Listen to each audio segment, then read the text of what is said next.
Your ex thinks that you're obsessed with them after the breakup, and that should make you mad. You see, they're assuming that you're going to cry, that you're going to beg, that you're going to crawl back to them, show up at their work unannounced. You're going to, text about their new person and maybe try to ruin things, or that you're going to get your friends and family involved and try to convince them. Right after the breakup, they're feeling pretty high and mighty.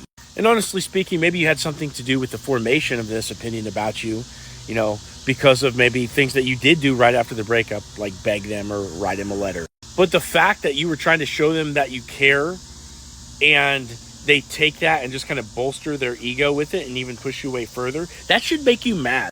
And that anger and resentment should fuel your going into no contact, because you know that any little thing that you do in their direction is just going to be sized up as another piece of evidence how you're miserable, and just further substantiate their decision to break up with you.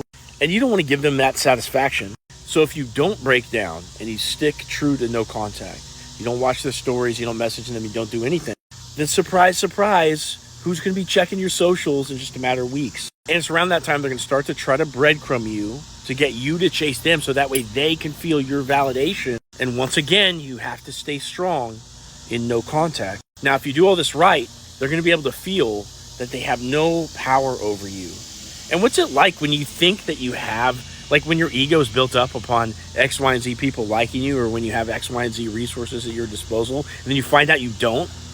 Then you start second guessing, your ego story, who you are, and your self-worth. And so when they start to get insecure in that way, they come back around, they start to message you again. This time with a greater sense of urgency than just breadcrumbing. Now, when all this happens, it's really, really critical that, for example, you don't ask them to get back together right away. It's really critical that you don't go down a rabbit hole and start talking about all the problems from the relationship.